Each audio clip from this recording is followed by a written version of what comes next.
itara avuga ati mana jewe ubushobozi bwanje ngiye kugura itanda rizane barimanike mu rushengero igihe cyose uzorira igihe cyose nzoba ndi mu bibazo irya tara rize rimvugani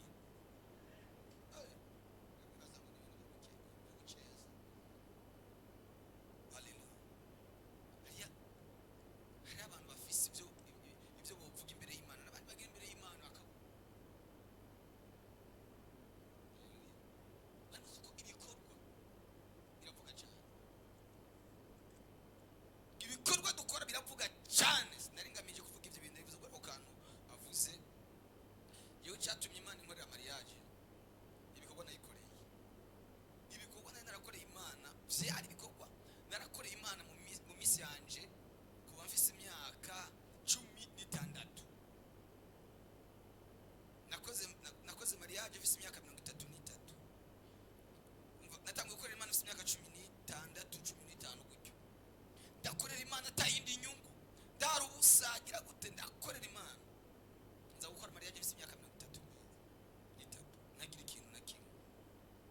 nagira ifaranga nagira umuntu nobwira nagira inkwano nagira inzu nagira ariyo nakunda kuvuga ngo jingo nakoze mariage ngo nafise ngo senkani mire ngo n'Imana yakoreye je yakoreye kuri zero nana senkani mire narifise nangaza mariage nana 10 narifise asigaye amezi 2 nja gusenga ku musozi ndiko ndarira mvuga ati Imana karabaye ndamarama hari mu kwicuma nzogira mariage mu kwicuma na kabiri ndiko ndasenga ari ku musozi kugihara ndimwibuye indani ndiko ndarira tugeze dokibagira imvura yari kiragwa imvura iranyage navuga ati Imana iyi mvura sindayuga inyagi nawe ubibona ko yanyagi iranyagi ndiko ndasenga ndimwibuye indani numva ijwi riraje Imana imijambo ryanditse muri gitabo cy'ingoma rivuga ngo mukubaka iyo nzu y'Imana ngo mukuyubaka ngo bayubakishije amabuye yatunganijwe imyaka 7 Imana irambwira ngo iryo jambo ni ryawe mariage yawe kuko wankoreye nayiteguye imyaka 7 ikintu cyose naragiteguye uwo mwanya nyene numva ijwi rambwiye ngo manuka hamagara naka mubwira guha amafaranga hamagara naka ese nawe wabubikije haleluya nari natumye umukomisiyoneri adondera inzu nagira avance arambwira umusari kwa 5 arambwira kuwa 4 inzu nayibonye tuja kwiraba na sheri arambwira ngo ndayemeye ni sawa yana yankabasha nari namweretse izindi zose arazanga arayemeye nagira ubufaranga akubana yezi nahise cyo kubera iki uravuga nca Imana ndi kubuzo zirambwira ngo telefona naka mubwire ati amafaranga bizana mu telefona ati nakina mbi majana 6 ya 3 nako byari bike muri ya misi muri 2020 harambwira ati ukane majana 6 te tigenda uyatore muhira genda Abraham haleluya inzu mandayifashe ntazi ngo nzoyishura gute naba mu gashambrete nari mu 50 ukariha bwari ubuhamya none ngiye gufata inzu mbi majana 2 bakizwa bitangaza muze mugiye ikintu mwibutse Imana ngiye gufata inzu mbi majana 2 nashoboye kwishura siniya senga haleluya kuvuwa munsi kugeza ino saa tuzokwiza imyaka 5 sindigira ngo amafaranga yo kuri inzu kuvuwa inzu twahora tubamo tuyibayemo imyaka 4 twarinze tuyivamo tutigeze dukonsoma avance nigeze mbana umusi n'umwe ikimana yitwa Imana twayipfuyemo nta kibazo dufise kugeza uno munsi Imana irakora ibintu byose kubera iki nari fisike nigeze mvuye muri Mozambique Imana iranyobrije intege kandi mu rushengero mu cyarama irane inumvijwe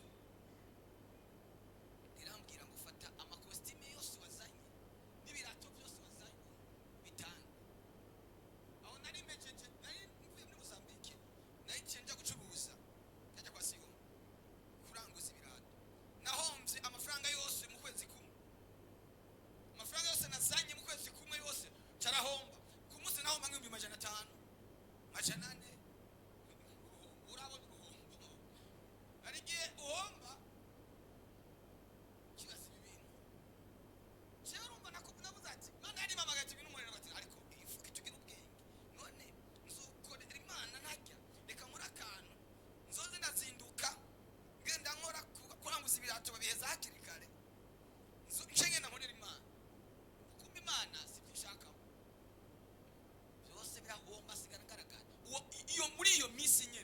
irambwira ngo fata ibintu byose wazanye ubitange.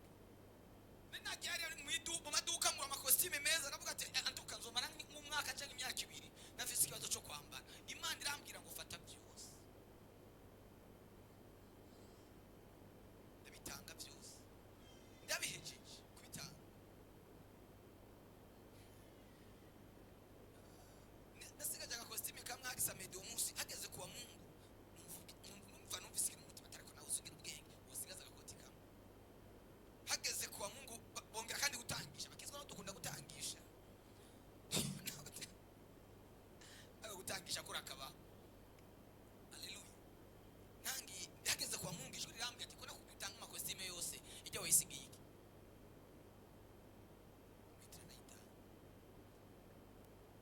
mwijoro. Uwo musi mwijoro kwa Mungu imbeba ziraza zijya ivalizi, ibyari bisigaye byose byari mu ivalizi zirabitabagura.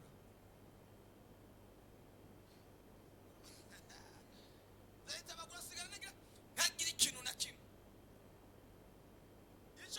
Icyo gihe nari amafaranga ari yaheze nza kuba ku rushengero. Umuntu avuye hanze yaje n'indege, abantu bazi ko afise ifaranga, diaspora bazi ko afise ifaranga, bazi ko afise ifaranga. Imana n'umwigisha mwiza. Haleluya.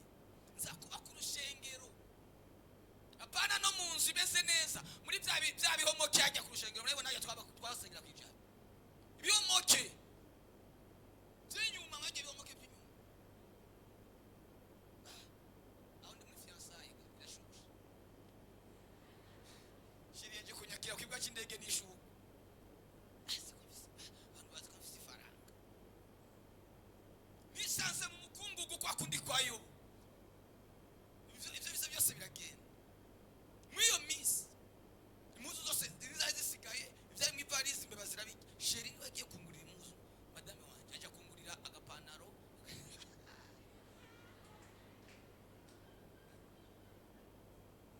Imana yacu n'umugenga imenya byose ibitarabaho, kandi igenera umuntu wese ibimukwiye mu gihe cyayo. Haleluya. Muri iyo minsi sinzi umuntu Imana ikoresheje amafaranga 150 ufata agashambrete, nagire imatera, nagire ishuka, nagire isahani. Kandi iyi minsi niko yicuma, amezi nayo arihuta. Tuzogira mariage mu 12. Ndabashingire nabi ibintu byabaye. Igitanda naryamyeko cyavuye kwa madame, kwa sheri wanje igitanda. Muzamuvugire Imana ya akamatera akamatera kayo sheri wanje agenda ngurira udushuka. Sheri wanje ndagukunda sheri, aho uri Imana ndagukunda gutaha. Angurira udushuka, angurira umva, angurira akababura, angurira udusahani 2, igikombe, ibiyiko bingahe, ikimamiro. Nari guteka iki n'ivyo ariko aravuga tushobora guzora umutwe. Ariko nari narakoreye iki? Imana yari yanegetse kuva Mozambique, fata ibyo nacuruza byose arambwira ngo bigurisha ugende kumpore. Ndagurisha iduka byose ndabigurisha. Amafaranga amaze kugira igihe nakira amafaranga byose maze gutanga kubona ifaranga. Imana igukura mu byo warimwo kugira ngo ikujane mu bindi. Ariko ugo rugendo imbere yo gushika aho Imana yaguteguriye gushika n'urugamba ruhambaye. Kugira ikintu wibutse iki Imana. Tuzokwiga inzozi nejo. Inzozi se. Haleluya. Abantu mwakoreye Imana, abantu mufise imirimo mwakoreye Imana, mutekane mutuze, ejo ni heza. Twazamura haleluya. Muze mukorera Imana, mutitaye uyu munsi, utitaye ku byo ubona uyu munsi. Haleluya. Gutegura mariage utagira ikintu na kimwe, utagira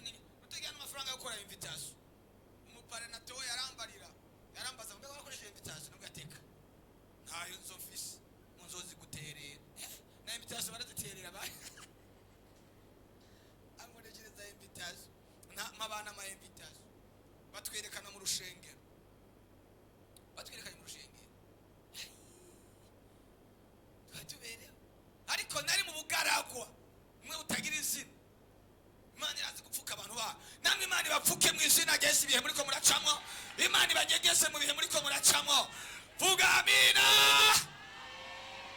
Ibi uri kuracamo nagiye abantu bagucisha mu ijisho, Imana igupfuke kugeza urenganya ubwo bugaragwa, kugeza urenganya ubwo buta.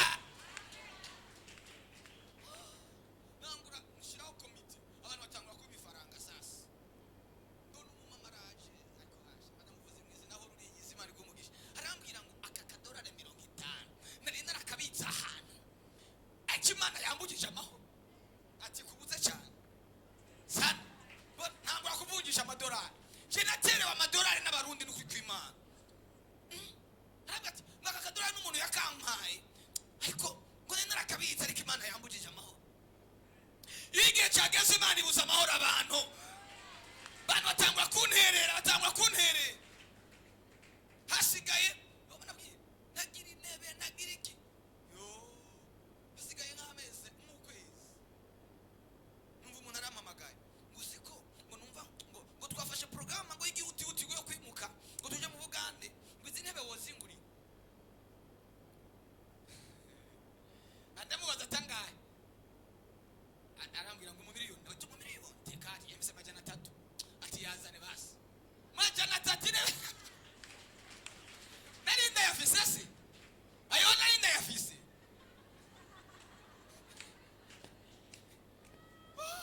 Tuzamura ibiganza Imana n'umukozi w'umuhanga n'umugabo w'umunyakuri.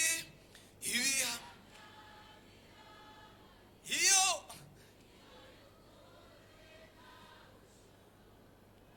nawe Imana ikugurure muri iki gitondo, atagira inzira yaca inzira, atagira irembo Imana yaca irembo. Sema haleluya. Oh lantala zaigo Mesia. Imana ni Imana w'umukozi mwiza w'umuhanga akora neza. Haleluya. Irambira ngo yasabe naka,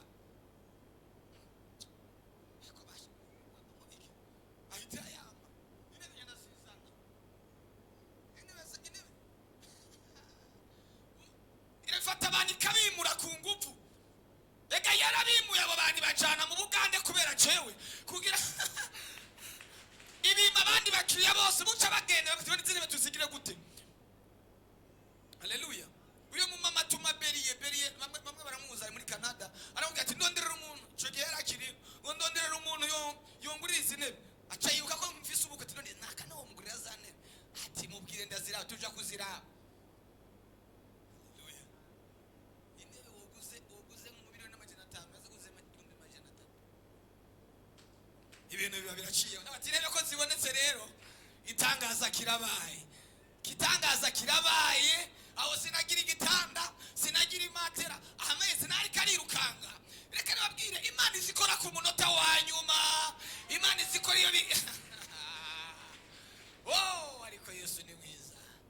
Tuzamura ibiganza Yesu. Haleluya. Naro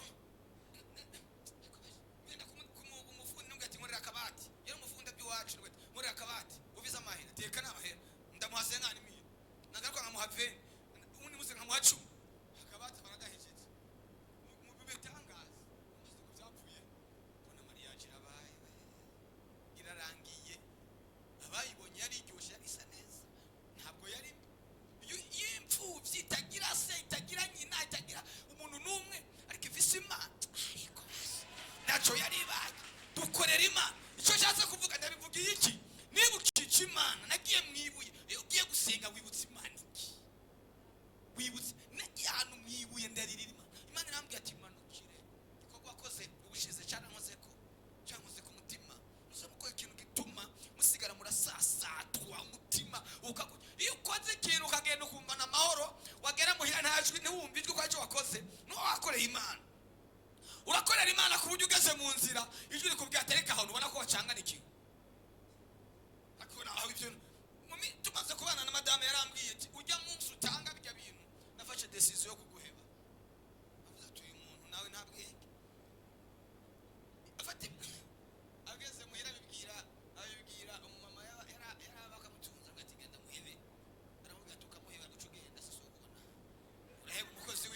urafise umuntu Imana yateguye kukuvuganira. Nta soni uraheba umukozi wagize amahirwe tinati acafise ujya n'umukozi w'Imana ndamuzi yarasenze Imana yarakoreye Imana. Haleluya. Muze mukorera Imana, mureke gukorera abantu wobakorera bakibagira, jewe woma nkavyibagira, ariko iyo ukoze ikintu cyose ugikorera Imana. Muze mukorera Imana. Haleluya. Ubu mwitegereje ndi mu bapasiteri b'inyuma y'abandi bose.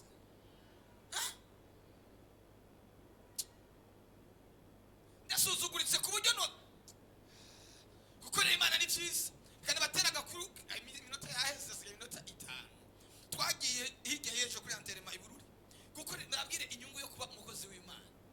Mwese mucamo abapasiteri noneho karabaye imodoka twagiyemo yarapfuye hanyuma irahagarara, hari indi modoka ya double cabine, hanyuma baravuga ati burira inyuma, abari imbere baravuga ati twokwicara imbere, umukozi w'Imana yicaye inyuma, bavayo n'amakositime yabo bicara inyuma, jewe ni ndagateko kandi ndabitegereje ahandi kubera ko ndi umukozi w'Imana imitira ndararama kagurishira ko kandi abandi miyaga n'imbeho y'Ibururi igendera bahondera inyuma, ariko basha muze mukorera Imana. Yo aho kantu karanyigishije ndugateko hano nibazi ko pasiteri muramwicara ikinyuma vayo tirabavayo iki sije ndabibabwiye cyane niyuriri ntuzuharanire kuja imbere, ureke bagushira imbere, ntugasabe intebe, reka abantu baguha intebe. Wewe ni wiha intebe haraza abayikeneye bayigukureko, ariko ni wayicara ko bayiguhaye ntawe uzoyigukurako. Niyo mpamvu nkunda kubwira abantu ntukigire ikintu, reka bakikugire. Nuzojya hano utangaze ngo ni muzi ko ndi umukozi w'Imana, ntawe uzokumenya. Ariko Yesu avuze ngo niwajya mu rubanza hano batakuzi wiyicarira inyuma. Nyine urubanza yagutumiye nakubona inyuma azotegeka protocol igukura inyuma ikuzana imbere, ariko vyoba bibabaje kugukura ku ntebe y'imbere bakujana inyuma.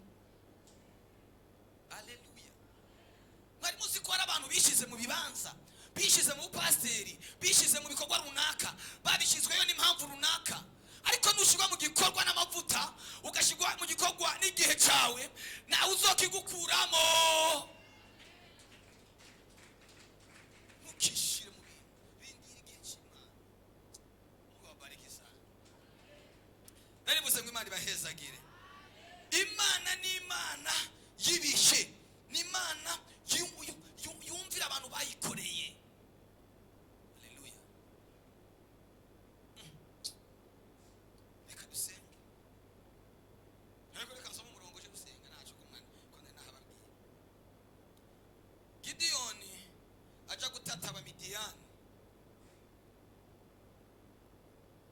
kuri 13 baravuga nuko Gideyoni ashitseyo yumva umuntu arotorera inzozi mugenzi we ati ndose inzozi mbona irobe ry'umutsima wasayiri ritembagara rishika ku nsago z'abamidiyani, gikubita kwihema iryo hema rirubama rirambarara hasi.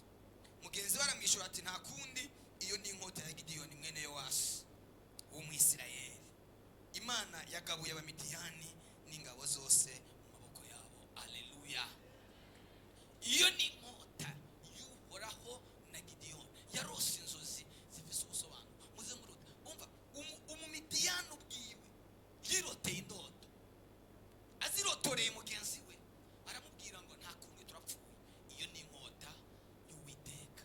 Nande yari inkota y'Uhoraho wenyene. Inkota y'Uhoraho ntabwo tuzoyibonera kuhoraho gusa, kuko Imana ntabwo tuzoyibona live.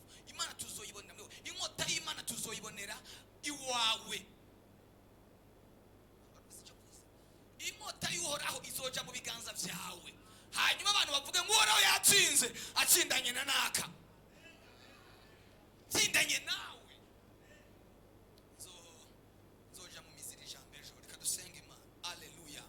Ariko ndavuze ngo Imana ikuvugane gikorwa wakorera Imana, ya minsi wasenga Imana, ya minsi watangira Imana, bya bindi wakora bikuvuganira mu izina ryane. Niba warakoreye Imana neza ntabwo uzopfa nabi, n'abana bawe ntibazopfa nabi, n'umuryango wawe uzopfa nabi. Tuvuga amina. N'umuryango wawe ntabwo uzopfa nabi, n'abagukomoka ko n'abazogukomoka ko n'ababanyi bawe bazororanirwa. Sema haleluya. Bazororanirwa. Ntukababazwe nuko mwene wanyu ateye imbere, nezerwa kuko yateye imbere. Uwo mugisha byanga byakunda uzowujyako. Nibaza mu muri yateye igiti cy'umwembe mu rugo iwe azokijya wenyine? Wapi? Kizojya n'abahita, azoshora no mu isoko abantu bake, kubera ko yateye igiti. Umugisha wawe